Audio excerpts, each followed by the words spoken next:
Muy buenas noches con todos. Muchas gracias por conectarse y sean todos bienvenidos a nuestra charla informativa del curso en People Analytics, presentada por Educación Ejecutiva de UTEC.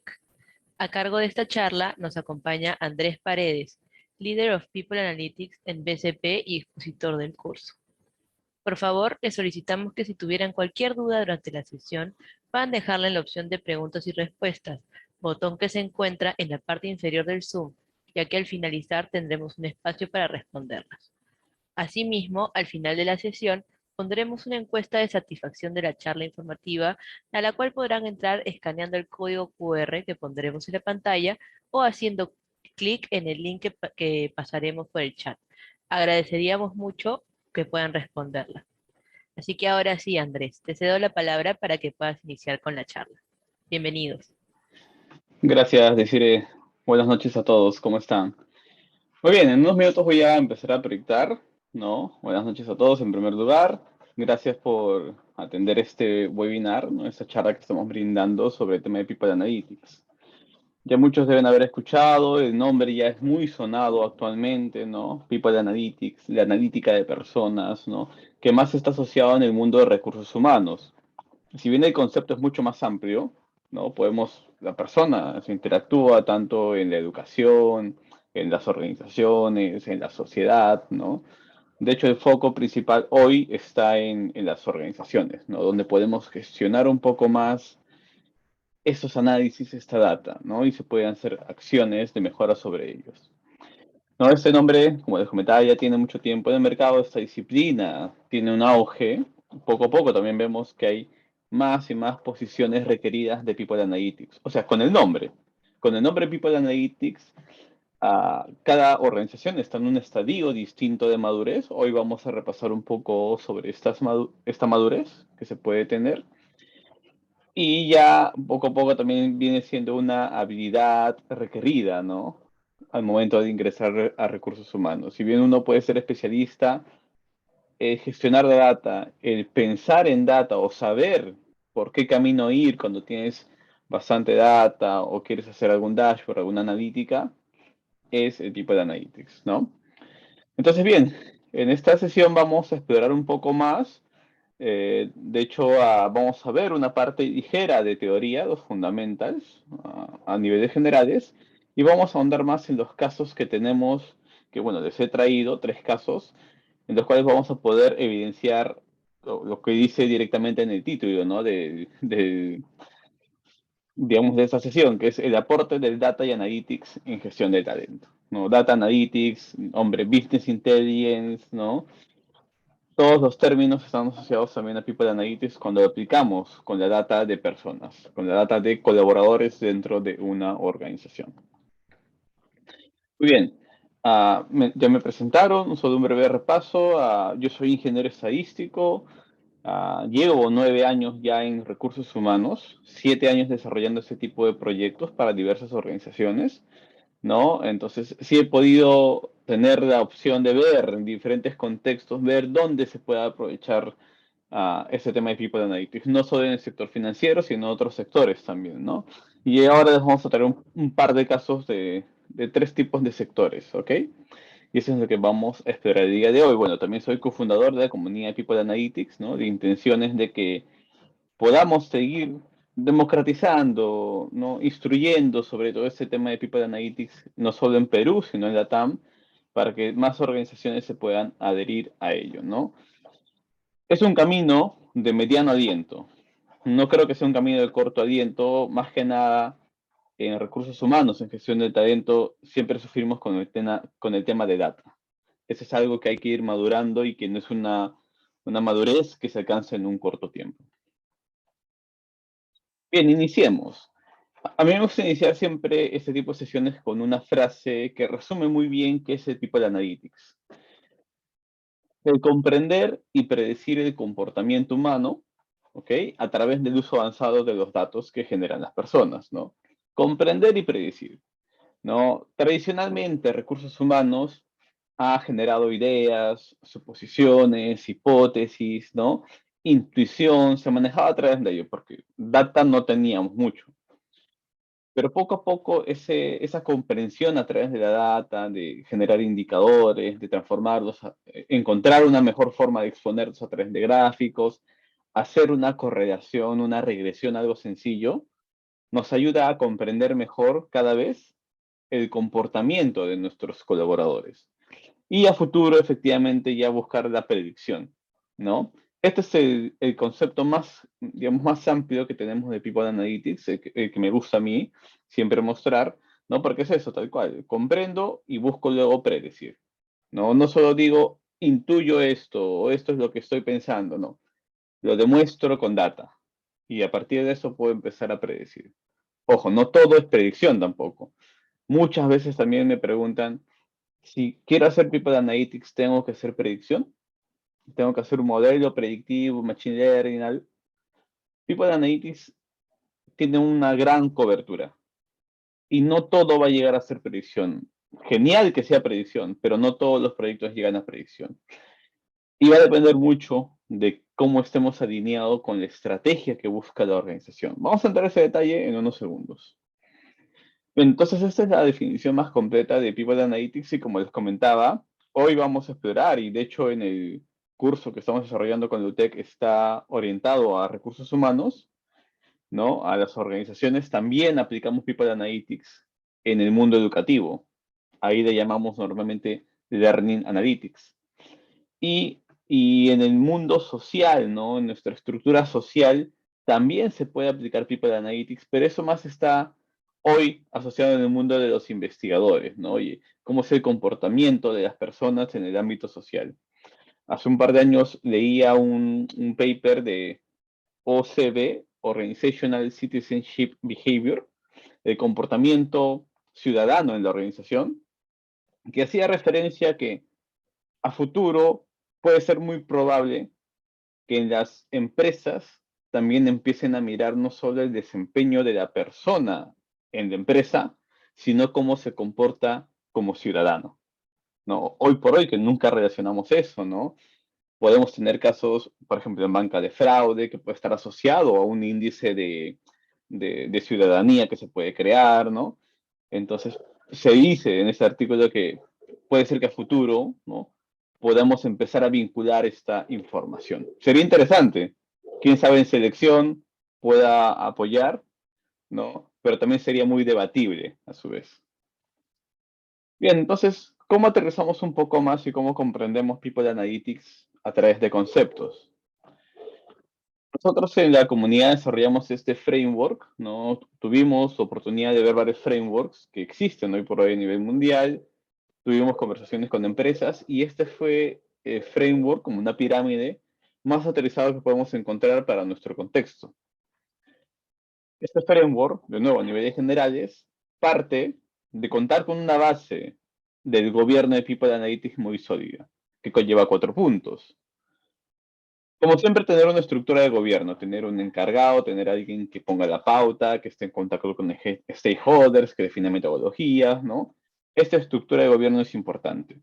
Si bien al inicio normalmente puede ser solo una persona que lidere, que busque consultar a que le hagan proyectos, etcétera, y puede llegar a madurar hasta tener ya equipos dentro de la organización. Un estadio muy adecuado, ¿no? Pero no todos vamos a llegar a eso. Puede ser que por el tamaño de la empresa sea solo una persona y genial. Y se puede hacer People Analytics, sí se puede hacer. Estructura. Lo siguiente es cultura de datos y analítica. La cultura de datos es importante porque desde un rol de People Analytics, desde una sola posición, no se puede empujar todo el barco de recursos humanos. Hay que empezar a generar esta cultura en todas nuestras especialidades, en selección, en aprendizaje, en compensaciones, en desempeño, etcétera. Todos deben tener esta cultura desarrollando, deben desarrollar esta cultura. Yo recuerdo en el 2018 iniciamos este camino, nosotros en el BCP, y nos tomó 2 años poder ver o sentir tangiblemente los resultados de esta cultura de datos, ¿no? Ya no era de que voy a una especialidad, no sé, a selección, a relaciones laborales, oye, dame tu data, lo necesito para un proyecto y me entregan Excel por separado, nada de calidad de data, Words, un desorden.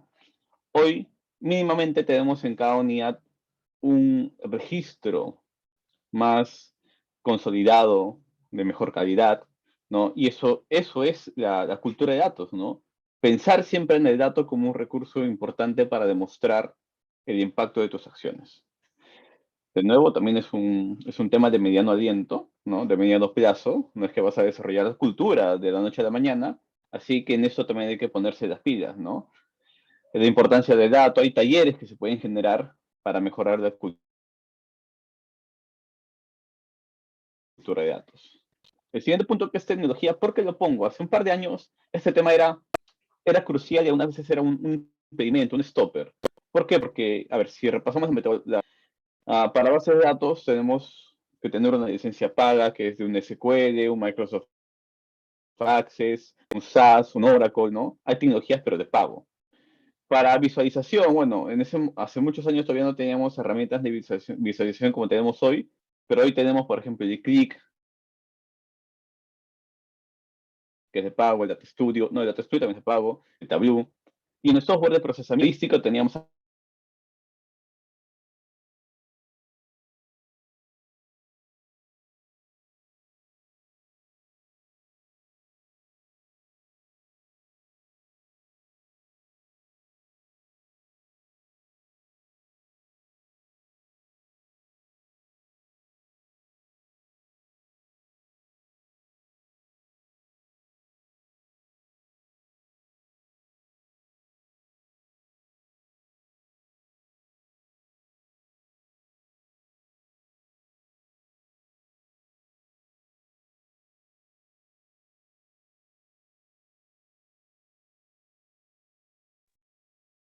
Estimados, por favor, un momentito. Ahorita estamos teniendo pequeñas fallas. Hola, Andrés.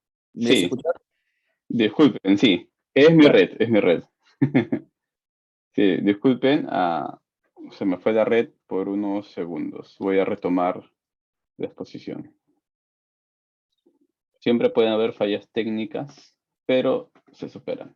Bien, me había quedado en la parte de tecnología, si mal no recuerdo porque se me fue la señal en ese momento.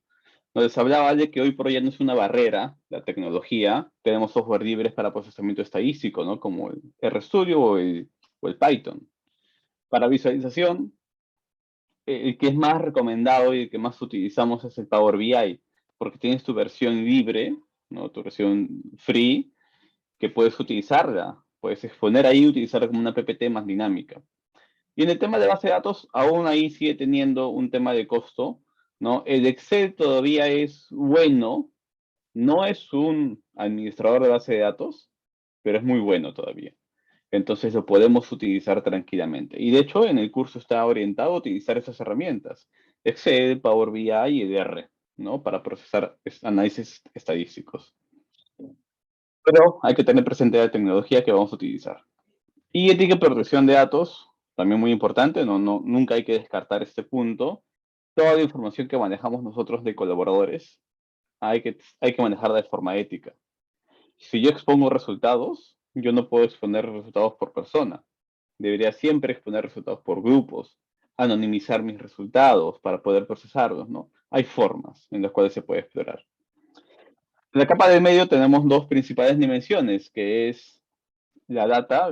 Esto ya es muy recurrente, no voy a entrar mucho detalle en este punto, pero puedo resaltar 3 puntos importantes. Que la data sea de calidad, que pueda estar integrada, ¿no? Es decir, que se pueda conectar entre sí, entre varias bases de datos. Y en recursos humanos, algo que hemos encontrado que es una deficiencia, es que puede existir un dueño de la información. Les comento un caso súper rápido. Estuve en una multinacional haciendo un tema de gobierno de información o gobierno de datos en aprendizaje. Y cuando yo preguntaba, oye, cuando quieres sacar la cantidad de personas en el mes que han ingresado, ¿quién te manda ese dato? Le pedían a todos y cada uno les daba un dato distinto. A contrataciones le daba 100 personas. Selección, no, claro, aprendizaje daba solo 80, ¿no? ¿Por qué la diferencia? Porque aprendizaje no todos pasan por un proceso formativo. Entonces, para ellos los otros 20 no existen. Entonces, el simple hecho de definir un dueño de información es muy importante porque eso hace buscar certificar que la data que estés entregando sea la oficial, no sea la correcta. Entonces, algo tan sencillo que ahorita lo podemos escuchar es algo que pueden tener algunas deficiencias en algunas empresas, ¿no? Pero son los 3 puntos de data: de calidad, que pueda estar integrada y que exista un dueño de la información. Bueno, en el otro punto, las capacidades, esto es algo que vamos a ir desarrollando, no tenemos tantas capacidades en el manejo de data, en el manejo de data analítica, o también especialidades del mismo negocio. Yo puedo ser un experto en selección, ¿no? Pero quiero complementar mis habilidades, mis capacidades con el manejo de data, de analítica. Yo sé que muchas veces es muy difícil de que al final podamos hacer de todo, ¿no? Pero es importante conocer el alcance que podemos tener. Me pasa muchas veces, hay expertos, ¿no? Que quieren, oye, yo quiero aplicar y todo, pero el día a día no me da el tiempo. Pero quiero conocer, quiero comprender todo lo que puedo hacer. Y si quiero hacer People Analytics, vienen conmigo, por ejemplo, y con mi equipo, y nosotros nos encargamos de ayudarles, ¿no? Pero ellos ya conocen, saben hasta dónde podemos llegar. Entonces, esas capacidades es algo de lo que hay que ir desarrollando poco a poco. Y finalmente, la punta de la pirámide, el valor de negocio. Ese es un punto clave, más aún cuando estamos iniciando en People Analytics en algunas empresas, ¿no?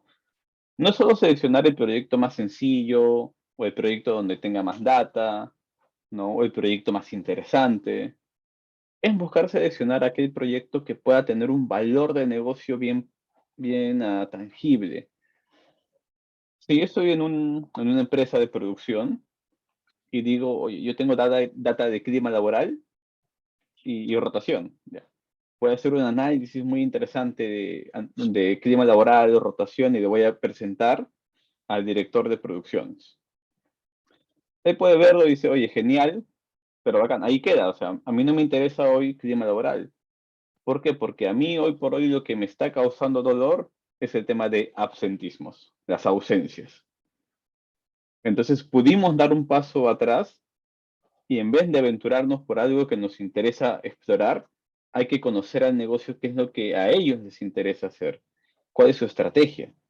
Y hubiéramos priorizado hacer temas de absentismos, un análisis de absentismos, los patrones, comportamientos, ¿no? Lo digo esto porque sí he podido encontrar, yo de hecho cuando voy a unas empresas siempre resalto esta parte.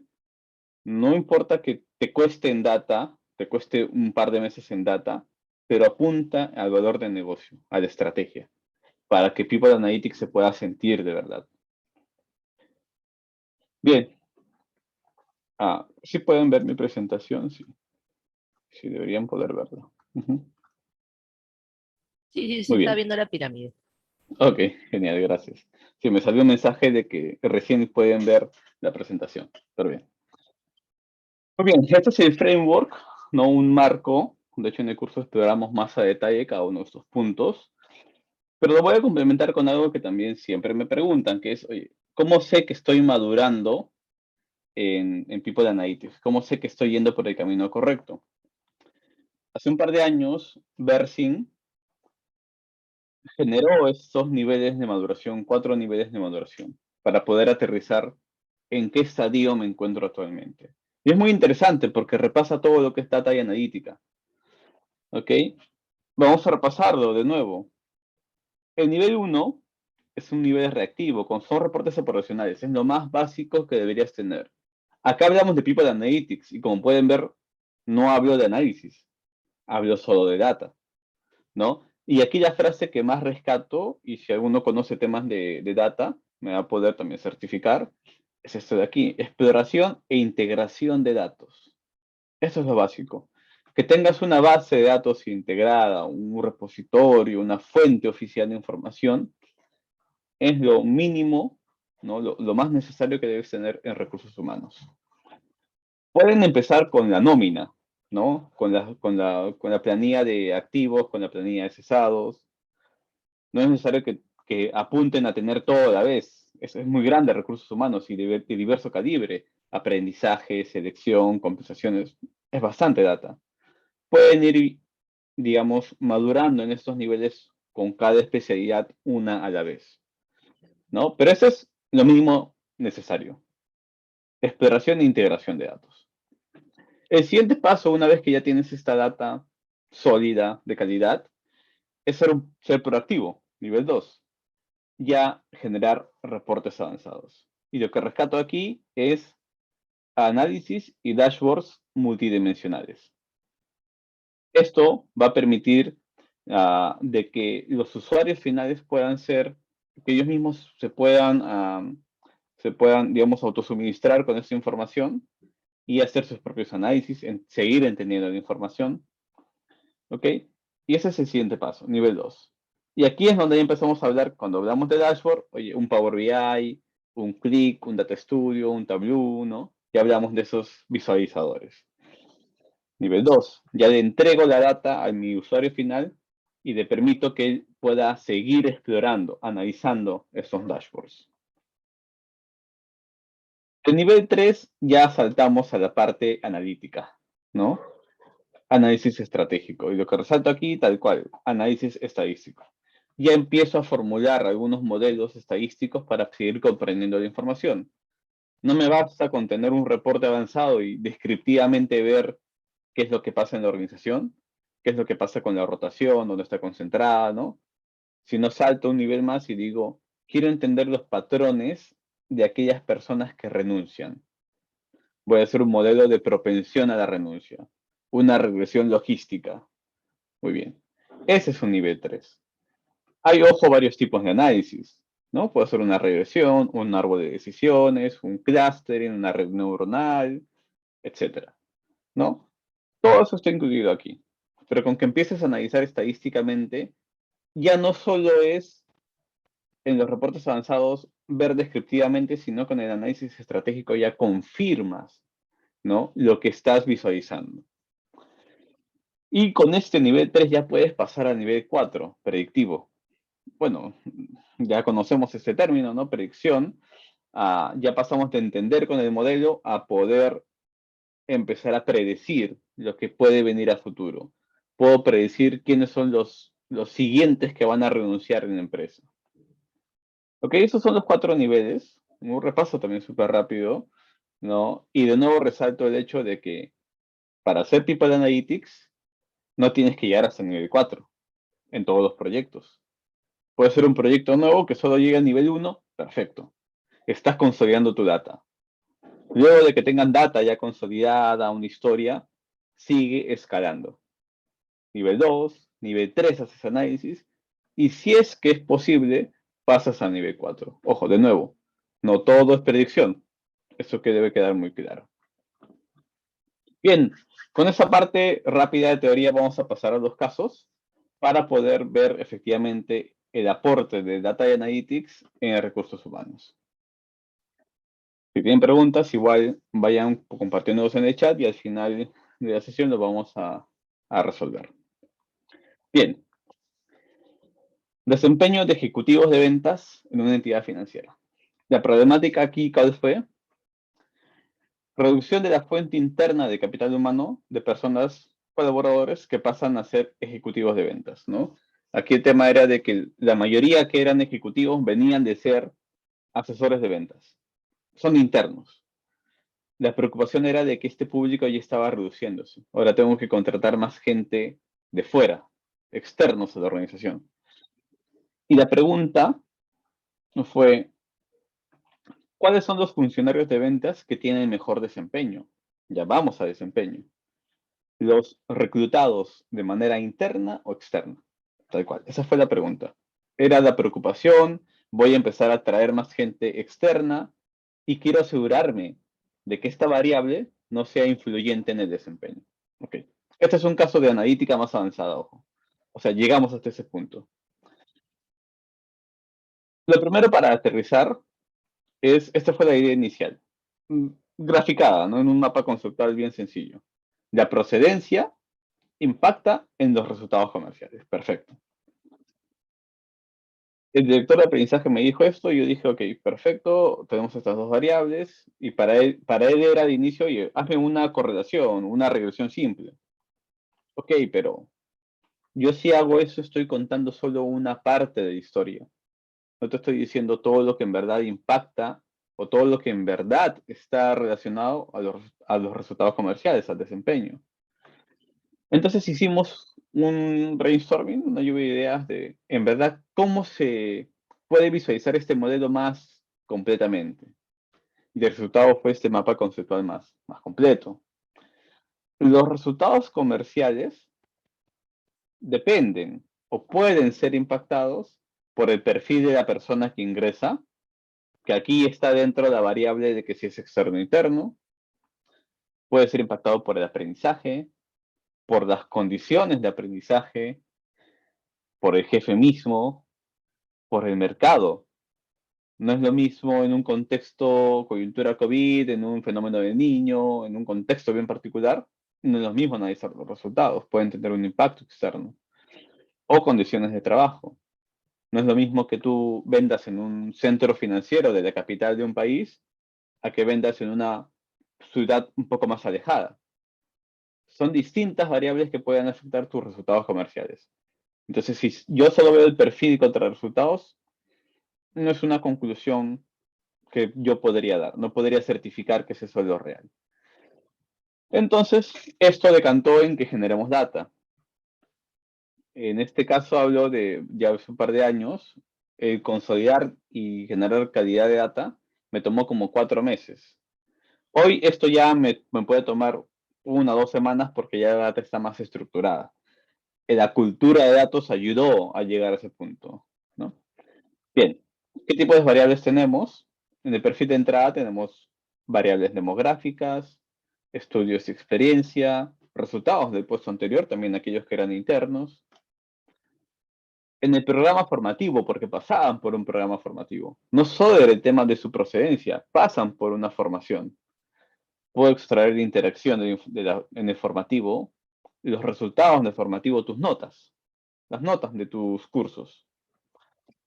Tengo mi objetivo final, que son los resultados comerciales, y un símil a liderazgo o a líder, generamos clima laboral, ¿no? Obtuvimos estos resultados.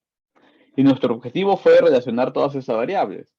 Al final, la relación 4 es la que más me importa, porque relaciona el perfil de entrada contra el desempeño. Pero bueno, como tuvimos todas estas variables, empezamos a generar modelos diversos. ¿Qué parte de analítica avanzada tiene esto? Que para llegar a un resultado utilizamos 4 tipos de técnicas estadísticas. Normalmente podemos utilizar una. Siempre sugiero en la medida de lo posible utilizar 2, porque así puedes poner a competir los 2 modelos y elegir cuál es el más potente. En este caso, como era una prueba, estábamos viendo este tema de People Analytics con más intensidad, dijimos vamos a hacer 4 modelos. Una regresión múltiple, un árbol de regresión, la validación cruzada, que es con árboles de regresión, y ecuaciones estructurales. Esta era la más compleja que se podía hacer. Finalmente, el modelo que nos salió más potente fue la validación cruzada. Este fue el que nos entregó el resultado más potente y sobre el cual concluimos, pero pudimos hacer estos 4 tipos de modelos. Como pueden ver, acá ya hablamos de técnicas estadísticas, algunas avanzadas, algunas básicas, ¿no? Pero podemos aplicar esto en recursos humanos. Finalmente, la conclusión, el resultado final fue que efectivamente se identificó, pueden verlo en la parte inferior, se identificó el perfil que tiene mejor desempeño. Aquel colaborador entre cierto rango de edad, de una universidad en particular, y que tenga experiencia previa en ventas. En una se descartó el hecho de la procedencia, interno-externo. No es una variable relevante. Perfecto. Entonces no me preocupo, gerente de aprendizaje, tráeme gente externa. Y un segundo hallazgo que encontramos fue también de que aquellos que tienen mejores resultados en aprendizaje, nivel 2 y 3, estos son notas de aprendizaje, tienen mejor desempeño. Más aún, o sea, mejor todavía porque el gerente de aprendizaje, el director, o sea, contento porque efectivamente el formativo está aportando, ¿no? Si te va bien en el formativo, es un valor que me puede predecir el desempeño futuro. Perfecto. Entonces, estas fueron las conclusiones, ¿no? Se tomó como referencia esto. Si bien alguno me puede decir, oye, esto puede ayudar a selección, a filtrar mejor el perfil. Algunos también me pueden decir, oye, pero se tiene que cuestionar porque no es que vamos a hacer una selección sesgada, una selección con ciertos filtros, ¿no? Bueno, ayuda, sí, aporta también. Pero de aquí ya viene el siguiente paso de cómo utilizo esta data, ¿no? Para el director de aprendizaje, listo, concluyó y continuó con sus capacitaciones. Para selección puede haber un rebote adicional de, oye, ¿qué puedo hacer con esta información? Muy bien, estos son los resultados de este primer caso, como pueden ver, analítica. Data analíticas, la parte analítica. Bueno, y data, que también, ¿no? Todo el tema que nos ayuda a construir esta información. El siguiente caso es solo asociado a data. Como les dije, no es necesario llegar a ese nivel de predicción. Puede ser que hoy solo necesite gestionar data de calidad, para que luego, en un par de meses, pueda empezar a explorar qué puedo hacer. Entonces, en este caso, fue un gobierno de información para aprendizaje en una empresa de consumo masivo, ¿no? El problema fue que no existía un repositorio centralizado de información para aprendizaje. Como siempre, o como hace muchos años, cada coordinador tenía su Excel propio, había una maqueta, una plantilla, pero cada uno hacía sus adecuaciones, data por aquí, por allá, todo por todos lados. Y la pregunta fue, ¿cómo podríamos construir una base sólida de información para el despliegue continuo de People Analytics con foco en aprendizaje? Claro, ellos querían hacer la base de nuevo. Solo céntrate en data, no quiero nada más. Ok, perfecto. Estamos yendo paso a paso. Entonces aquí, de hecho, también lo primero que hacemos es entender el negocio. Normalmente para aprendizaje o para algunas especialidades ya hay algo creado o preexistente. En este caso, cuando queremos analizar aprendizaje, tradicionalmente es este modelo de datos que utilizamos. Obviamente esto lo aterrizamos con el negocio para saber si aplica todo o hay más cosas por ver. Esto, ¿cómo se traduce? Acá lo que tratamos de expresar son qué dominios de información existe dentro de aprendizaje. Y cada dominio, cada parte, tiene muchas variables dentro. Por ejemplo, aprendizaje, ¿qué le importa? El colaborador, su perfil. Porque su perfil puede incidir en cómo se desempeña en el aprendizaje. Tiene que tener su malla formativa, los cursos. ¿Cuántos cursos tienen el año? ¿Cuántas horas? Etcétera. Tiene que tener una participación en los cursos, saber básicamente quiénes han participado, sí o no. Y dentro del curso generan todas estas variables. Asistencia, satisfacción con el curso, las notas, las interacciones en las plataformas que tengan y finalmente el comportamiento. Esta es una variable que evalúa el líder, ¿no? Luego de un par de meses terminado la etapa formativa, para certificar si efectivamente las conductas que tú le enseñaste las está aplicando, ¿no? Entonces, este es el modelo de datos. Este es lo primero que se aterriza para entender cómo están pensando la organización, cómo se puede aterrizar en datos, ¿no? Y luego ya, uno de los siguientes pasos es, empiezo a generar, nosotros le llamamos maestros de información. También le podemos llamar plantillas. ¿Qué significa una plantilla? Simplemente tener una base de datos estructurada donde todos los datos, todos los cursos, siempre vengan con esa estructura. Así yo puedo almacenar curso tras curso tras curso. No tener varias bases de datos, sino bases de datos consolidadas. Acá tenemos dos ejemplos, ¿no? Cuando queremos almacenar información de cursos, básico, el nombre del programa y un ID, un identificador, un código. El nombre del curso y su código. Un par de campos. La metodología, presencial, virtual, blended, docente, interno, externo o el nombre.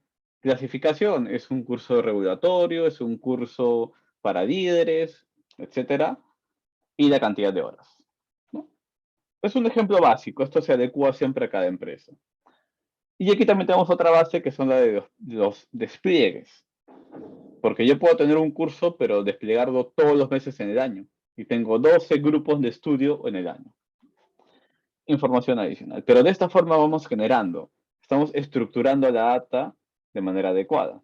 Obviamente con sus controles de calidad. Lo que finalmente decantó en tener un dashboard. En este caso, se planteó tener Power BI, pero no tenían el Office, me parece, en ese momento. Utilizaban con Data Studio o con Google Suites. Y lo que se optó fue, oye, en Excel sigue siendo potente. No es que tengo que obligarte a ir a un Power BI, no. El Excel sigue siendo potente. Hay formas de poner en bonito el Excel. No, entonces generamos un dashboard en el mismo Excel, pusimos segmentadores, gráficos, podías entrar por cada curso, entrar por cada persona y analizar su progreso, ¿no? Era muy interesante, había bastante información. Eso es lo bueno. Ahora, si tienes poca información, también es bueno. Puedes ver todo resumido, ¿no? Y tienes mejor control inclusive, ¿no? Y este es un caso 2 de aprendizaje, de data. Solo vimos gobierno de información. Y finalmente les traigo un caso, ya que combina igual data analítica, ¿no? Y un poco más asociado al mundo de recursos humanos y algo más tradicional que vemos. La medición del clima organizacional a nivel diagnóstico. También hay otra empresa de consumo masivo. ¿Cuál era la problemática? No existía una priorización adecuada de iniciativas para mejorar el clima. Recuerden que tradicionalmente cuando vemos una encuesta como clima y vemos sus resultados, ¿en qué nos enfocamos? Los resultados más bajos, y esa pregunta plantea un plan de acción para toda la empresa o para áreas en particular, depende de mi análisis. Pero eso no necesariamente te ayuda a que ese plan de acción va a ayudar a mejorar el clima laboral. ¿Cómo sabes tú o cómo puedes certificar de que esa pregunta, esa variable, es la que me importa como colaborador al momento de pensar en el clima laboral? ¿Ok? Ahí viene este cuestionamiento, esta hipótesis que podemos validarlo con técnicas estadísticas. Y la pregunta finalmente fue, ¿cuáles son los factores que impactan de forma crítica en el clima de nuestra organización? Bien, vayamos a ese punto. Para poder entrar al análisis, voy a plantear una hipótesis muy rápida. La organización muchas veces piensa que el clima organizacional tiene 6 factores, 7 factores, 8 factores, ¿no? La empresa o la consultora que le ayuda a hacer la encuesta le dice, oye, hay 8 factores que es clima laboral. Pero eso no certifica de nuevo, porque todo esto es teórico, de que los colaboradores tengan la misma percepción de lo que es clima laboral. ¿Qué pasa si a mí como colaborador el clima me importa bastante el reconocimiento informal? Que me reconozcan. Pero la empresa no lo tiene mapeado.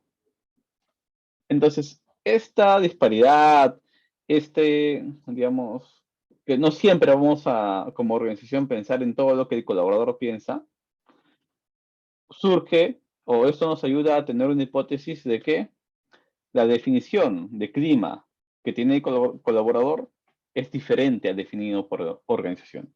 Nos ayuda a pensar en explorar un poco más los resultados. ¿Cómo hacemos esa exploración? Si alguno de los participantes ha tenido la oportunidad de hacer una tesis de investigación validando una metodología, le puede hacer mucha relación a lo que vamos a ver ahorita. Es lo siguiente. Mi modelo teórico de clima tiene estas 7 dimensiones. ¿Ok? Pero hay una técnica estadística que se llama análisis factorial o componentes principales que me permite, a través de la data por pregunta, digamos, esta técnica no sabe que tú lo agrupas de esa forma, no lo sabe, y te procesa todos los datos y te dice, esta es la agrupación que yo he encontrado. Y como pueden ver, son 5 dimensiones. ¿Qué pasa? ¿Cuál es la diferencia? Normalmente cuando respondemos o cuando generamos un modelo, ambiente de trabajo, puedo tener 5 preguntas de ambiente de trabajo. Pero ¿cómo sé que todas las preguntas hacen referencia a ambiente de trabajo? Puede ser que una pregunta sea, ¿estoy satisfecho con el trabajo entre áreas? Y tengo un resultado distinto.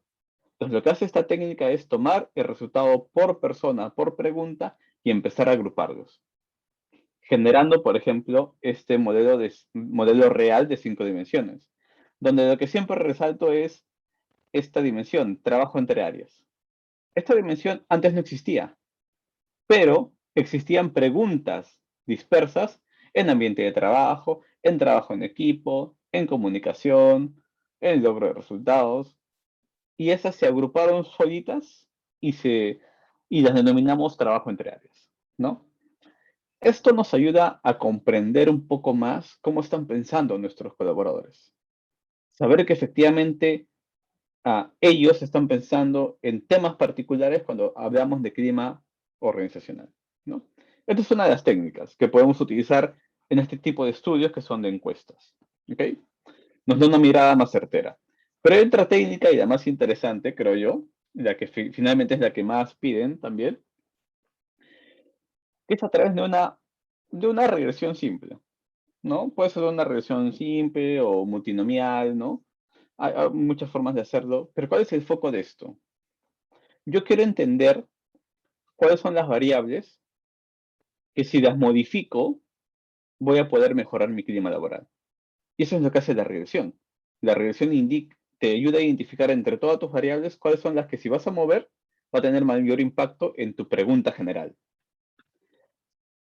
Hicimos una regresión y en este caso la función que salió resultante a nivel organizacional fue el clima laboral tiene un 50% de peso del estilo de liderazgo, un 30% de compromiso y un 20% de desarrollo. Perfecto. ¿Qué puedo concluir? Oye, tengo que hacer algo con el liderazgo. Tengo que mejorarlo, tengo que hacer un programa de capacitación para mis líderes, etcétera, etcétera. Genial. Pero no nos quedamos ahí. Esto nos ayuda a entender a nivel organizacional, sabemos que esto pasa, pero vayamos a un concepto adicional que son los microclimas. Si replico este análisis a cada una de las gerencias, direcciones, unidades, divisiones, puedo tener algo como esto. Y a mí me gusta analizar esta gráfica, o esta tabla, disculpen. Voy a analizar solo un par, porque nos ayuda a entender la realidad distinta de cada unidad, de cada división. Por ejemplo, ¿qué pasa con contabilidad? A contabilidad le importa bastante, tiene más peso el estilo de liderazgo. Perfecto. Luego sigue el compromiso y extrañamente, en valores negativos, es decir, que te impacta al revés, está trabajo en equipo. Una de las, digamos, de las conclusiones que rebotamos en su momento, cuando hicimos este análisis, fue, bueno, efectivamente en contabilidad, las funciones que tienen los analistas contables es estar en su máquina en su día a día, procesando, haciendo asientos contables, ejecución presupuestal, pago de facturas, ¿no? Provisiones, etcétera. Entonces, el trabajo en equipo, si lo forzamos, no ayuda a que ellos se sientan bien en su clima laboral, ¿no? Entonces, por eso tenía esta particularidad. Vayamos a otro caso. Por ejemplo, legal. En legal importa bastante el trabajo entre áreas. Y si se dan cuenta, es una de las dos pocas unidades que le importa bastante ese trabajo entre áreas. ¿Por qué? Porque ellos están en contacto constante con todas las áreas en la organización. Entonces, eso es básico para ellos. Lo segundo es el desarrollo y tercero, sí, para ellos, trabajo en equipo. Se dan cuenta de que cada división, cada área, unidad, es muy diferente. Esto es la riqueza de este tipo de análisis. Eso me aterriza de que, si bien puedo pensar en estilo de liderazgo a nivel empresa, si quiero hacer planes de acción por equipos, tengo que ver esto. Y acá puedo diferenciar mis planes de acción. ¿Para qué? orientado a que mi resultado a futuro pueda seguir creciendo en el clima laboral. Este tipo de ejercicios también hacemos, ¿no?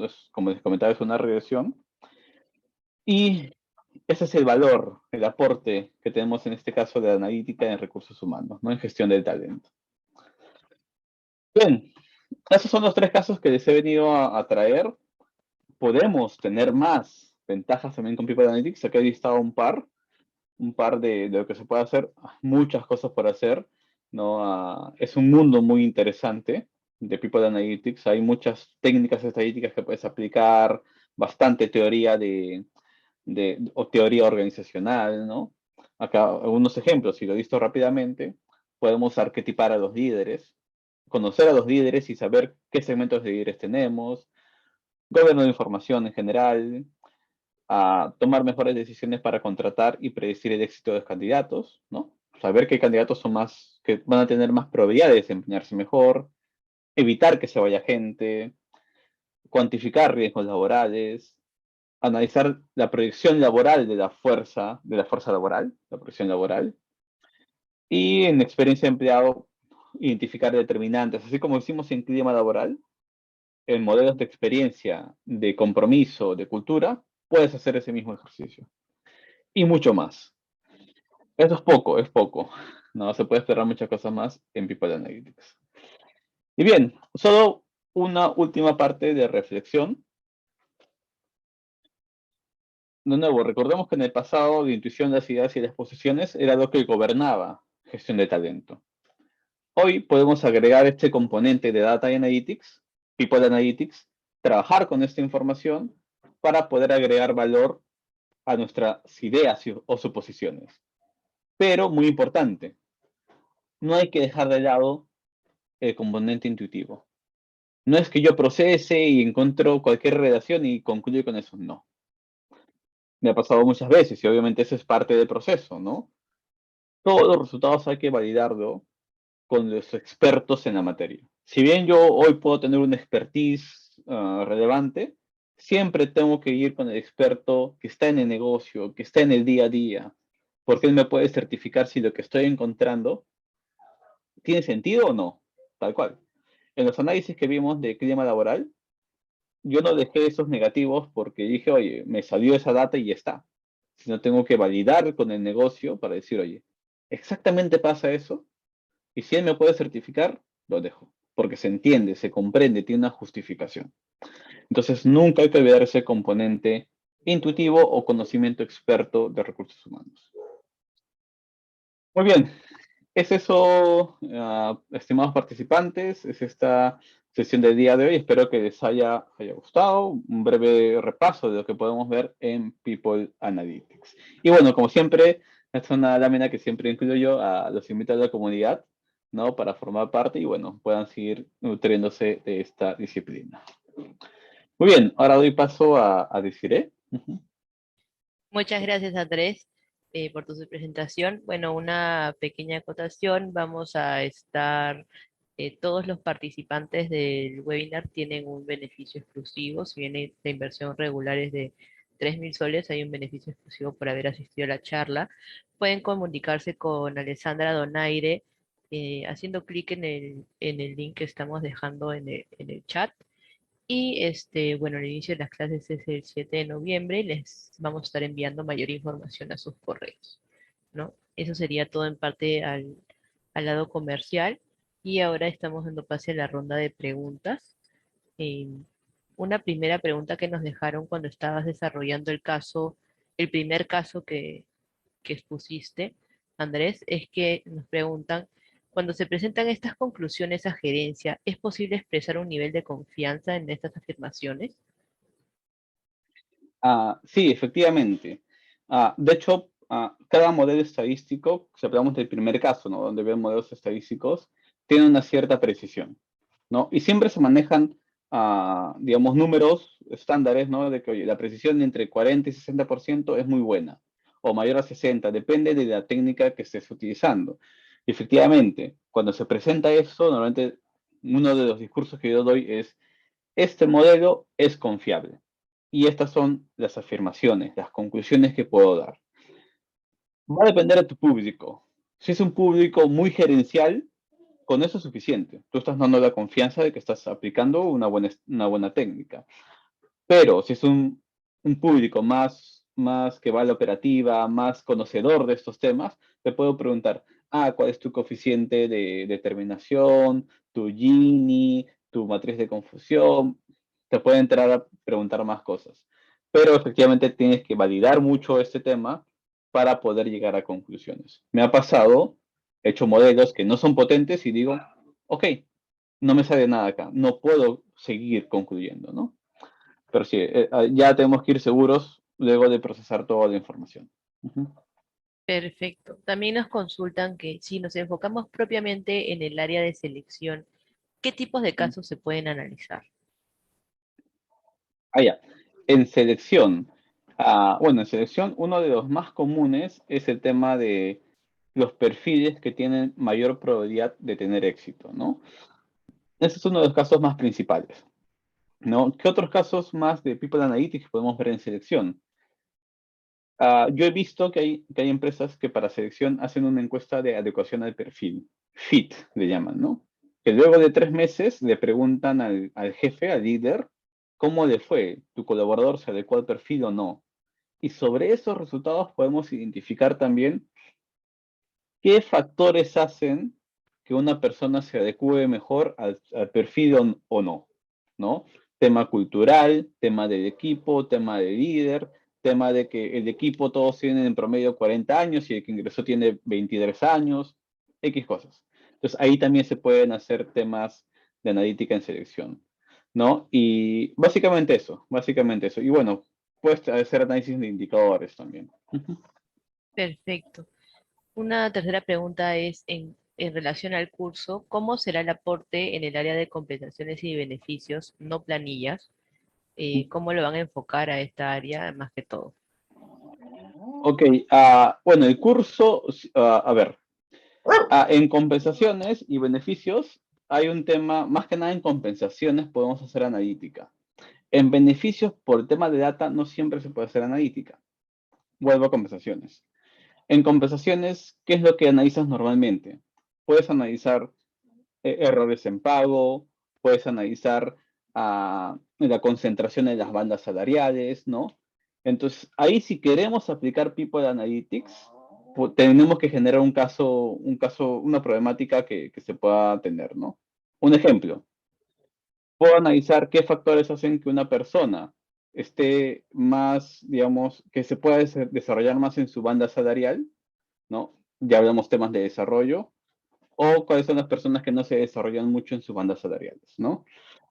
Compensaciones, y solo concluyo con esto, es más un mundo, creo yo, donde la data es, o sea, no da mucho análisis, ¿no? Como dije, puedes analizar las bandas salariales, puedes analizar temas de desarrollo, pero no es que haya visto muchos casos que se desarrollen solo por el mundo de compensaciones.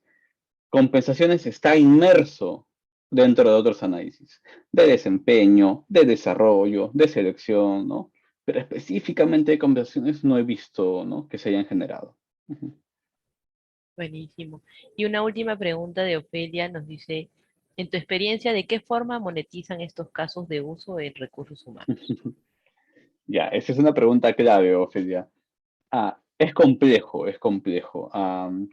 Normalmente en recursos humanos o en estos casos de People Analytics, monetizarlo nos demanda mucho esfuerzo. Un caso bien sencillo, rotación. Por rotación tú puedes monetizar qué parte, lo que te cuesta la rotación, ¿no? El costo de selección, de aprendizaje nuevamente, de la gente que se está yendo. Puedes analizar en los casos de ventas el costo del lucro cesante. ¿Qué quiere decir? Las ventas que dejan de hacer porque alguien con experiencia se va y ingresa a alguien sin experiencia. Entonces ahí hay un lucro cesante, ¿no? Una pérdida de oportunidad, ¿no? Un costo de oportunidad. Entonces, podemos monetizarlo de esa forma. Sin embargo, casi siempre en recursos humanos vamos al lado de eficiencias o ahorros. ¿Por qué? Porque normalmente nosotros gestionamos los gastos de personal, ¿no? Entonces hay que buscar eficiencias en ello, ¿no? Pero, por ejemplo, si hablamos de clima laboral, monetizarlo es un poco complejo, o es demasiado complejo, ¿no? Entonces, hay otras formas, Ofelia, de mostrar el impacto. No es solo eficiencias, puede ser, depende de estrategia de empresa, mejorar la experiencia del colaborador, mejorar la cultura organizacional, ¿no? Entonces, podemos ir adecuándonos a otros tipos de indicadores, no solo monetizarlos. Pero sí, ojo, es algo que siempre queremos. Yo esfuerzo cada proyecto en buscar monetizarlo, pero no siempre se puede. Ujú. Perfecto, Andrés. Muchísimas gracias y muchísimas gracias a todos por participar en la charla del curso en People Analytics. Ujú. Ahora los invitamos a responder una pequeña encuesta escaneando el código QR que pondremos en la pantalla o haciendo clic en el link que hemos dejado en el chat. Muchas gracias y buenas noches. Listo, muchas gracias a todos, buenas noches y éxitos en todo.